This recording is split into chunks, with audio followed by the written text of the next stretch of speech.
One piece chapter 1155 के spoilers आ चुके हैं और भाई मुझे कुछ बोलने की ज़रूरत ही नहीं। जब आगे चलोगे ना वीडियो में और देखोगे क्या क्या चीज़ें बताई गई हैं, दिमाग हिल जाएगा तुम्हारा।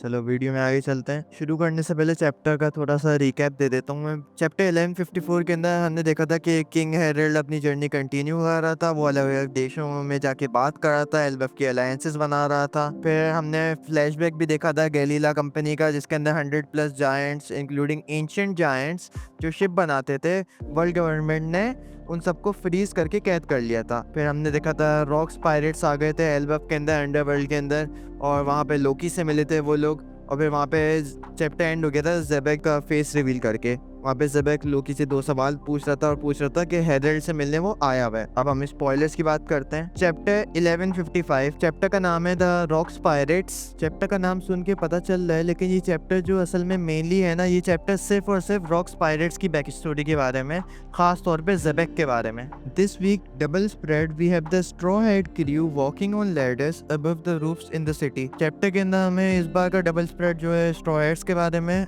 ये जब चैप्टर आएगा हम तब देख लेंगे। हम आगे चलते हैं। We continue from the last chapter with Rocks and Loki. Chapter वहीं से कंटिन्यू होता है। हम देखते हैं कि रॉक्स पायरेट्स आ गए और वो लोकी से बातचीत कर रहे हैं। मतलब जहाँ पे 1154 एंड हुआ था वहीं से वो कंटिन्यू हुआ है। अच्छा, आगे चलते हैं। We learn that Xebec is a unique swordsman. ओ भाई, ये बहुत बड़ी बात है। हमें पता चला है कि ज़ेबेक असल में सोर्समैन था।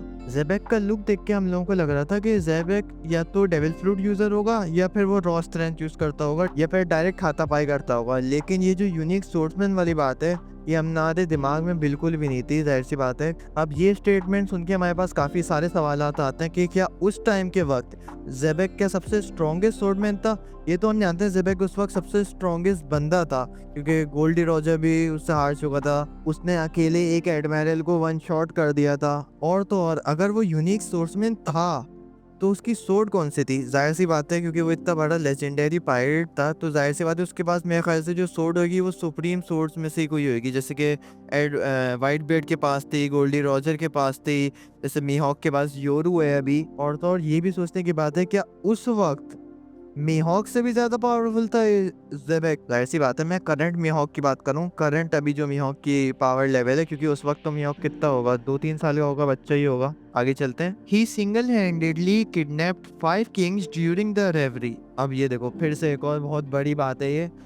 अकेले सिंगल एक बंदा, जब उसके पास कोई क्रू था ही नहीं, अकेले था वो, उसने अकेले जाके 5 किंग्स को किडनैप कर दिया, वो भी रेवरी के अंदर। रेवरी पता है, रेवरी है ईमू की टेरिटरी, और वहीं पे उसने एक नेवी एडमिरल को भी वन शॉट किया था। फिर ये भी बात आती है दिमाग में कि उसने जो 5 किंग्स किडनैप किए वो कौन थे और क्यों किडनैप किया? जाहिर सी बात है वो रॉक्स है, वो कोई ऐसी बगैर फालतू सोचे थोड़ी काम करेगा। आगे चलते हैं। We know that Rox met Emu 8 years ago in the Reverie, where he met Farrell too, and he made it all the way to the Room of Flowers.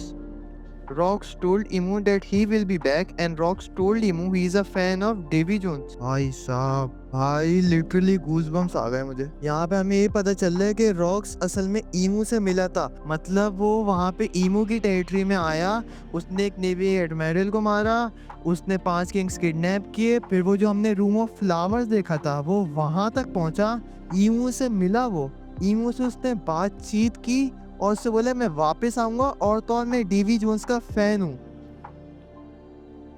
भाई देखो, वन पीस का कोई भी करेक्टर है ना, मतलब इतनी और नहीं हो सकती उसके पास। रो लाइक सोचो, मतलब जो गोल्डी रॉजर जो पायरेट किंग था, वो तो उसका और उसका पूरा क्रू ईमू के आसपास भी नहीं था, और ये गया अकेले अकेले वहाँ पे तबाही मचाई, ईमू को बोला मैं वापस आऊंगा। सोचो, और लाइक कैजुअली उससे बात किए। खैर ये बात मुझे डाइजेस्ट नहीं हो रही, चलो हमें देखिएगा, अब जब चैप्टर आएगा फ्राइडे को हमें दिख जाएगा। When Rocks met Emu, we also saw Gunko, as she is the servant that serves Emu directly. अच्छा, जब रॉक्स इमू से मिला था ना, तो हमें गुंको भी दिखती है, वो जो हमें सर्वेंट दिखी थी ना, मतलब जो हमने सिलुएट देखा था ना, जो बंदा बंदी थी इमू के साथ फ्लावर रूम के अंदर उस वक्त, वो थी गुंको। तो मतलब अब हमें समझ आ रहा है कि जो करंट चैप्टर के अंदर गुंको के पास पावर्स हैं, या फिर जो ईमू ने उसको पोजेस किया हुआ है अभी, वो किस तरह किया हुआ है। वो उसकी खास एक सर्वेंट है, मतलब सबसे वन ऑफ द क्लोजेस्ट आइड है उसकी। मतलब ये बहुत इंपॉर्टेंट करेक्टर होगी, आगे जाके हमें पता चलेगा इसके बारे में। आगे चलते हैं। Rox and Herald clashed in the reverie, and the clash was so strong that the haki went all over the place like Roger and Whitebeard. मतलब भाई मतलब Zebek is the final boss of Aura farming भाई।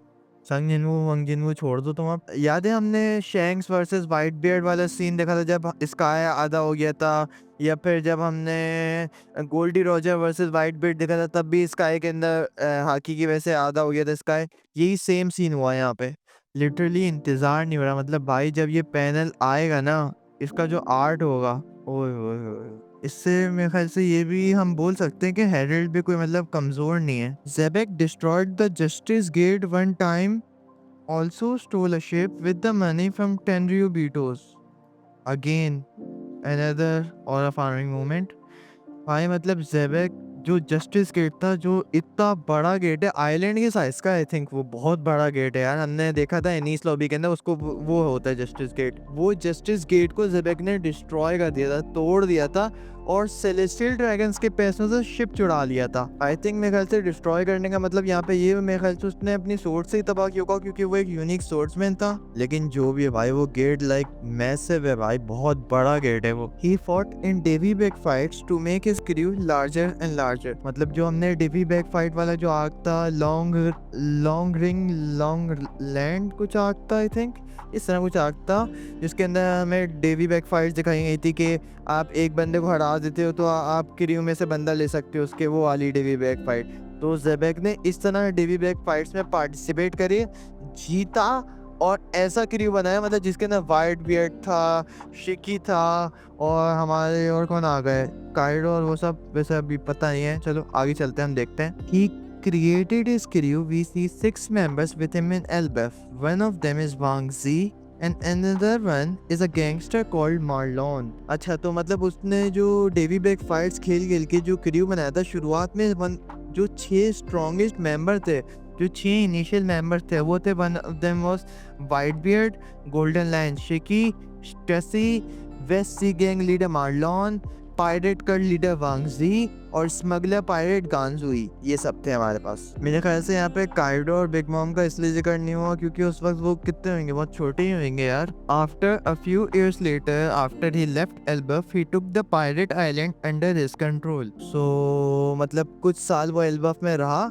उसके बाद फिर कुछ सालों बाद वो मतलब एल्बफ को छोड़ के जब उसका चैप्टर के एंड तक ज़ेबेक का क्रू बनता गया, फिर वो पायरेट आइलैंड हाचिनोसु जो था उसको जाके कंट्रोल कर लेता है, जैसे अभी ब्लैक बियर्ड ने कंट्रोल किया हुआ। मतलब ब्लैक बियर्ड अपने फादर के फुट स्टेप्स में ही चल रहा है। तो मतलब मेरे ख्याल से जो ओडा सेंसे यहाँ पे हिंट दे रहे हैं ना कि ब्लैक बियर्ड के बाद भी इसी लेवल की कोई पावर्स होंगी, आई थिंक मेरे ख्याल से इतना पावरफुल तो होना पड़ेगा उसको। जाहिर सी बात है, एक तो रॉक्स का बेटा है वो। Break next week. चलो भाई, ये चैप्टर था, अगले हफ्ते ब्रेक है, और फ्राइडे को आई थिंक आएंगे चैप्टर, तो फ्राइडे को चैप्टर रिव्यू में बात करेंगे इसकी। लेकिन भाई जो ज़ेबेक को हमने देखा है ना, ज़ेबेक की जो रिवील्स हैं, सही चैप्टर का नाम सही था, रॉक्स पायरेट्स।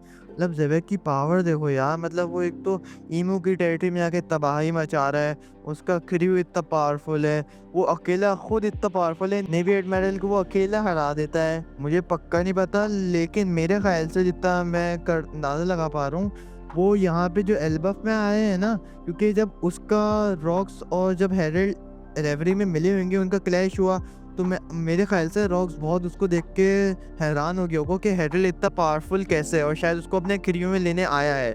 लेकिन क्योंकि अब हेरल्ड एक रिस्पॉन्सिबल लीडर बन गया है, वहाँ का एक रिस्पॉन्सिबल रूलर है वहाँ का, इसलिए शायद वो नहीं जाए। देखते हैं जब चैप्टर आएगा क्या होता है ऑफिशियल ट्रांसलेशंस के साथ। ये तो सिर्फ एक चैप्टर की ब्रीफ समरी थी। नीचे कमेंट करो यार, कौन सा रिवील ने सबसे ज़्यादा मतलब शॉक दिया। मुझे तो वो जो ईमू वाली बात है ना, अभी तक डाइजेस्ट नहीं हो रही यार, बहुत उधम वो मोमेंट है। अगर वीडियो पसंद आए तो लाइक करना और सब्सक्राइब करना यार ना भूलना, ठीक है। अच्छा, फ्राइडे को फिर मिलते हैं फुल रिव्यू के साथ, ठीक है। अल्लाह हाफ़िज़।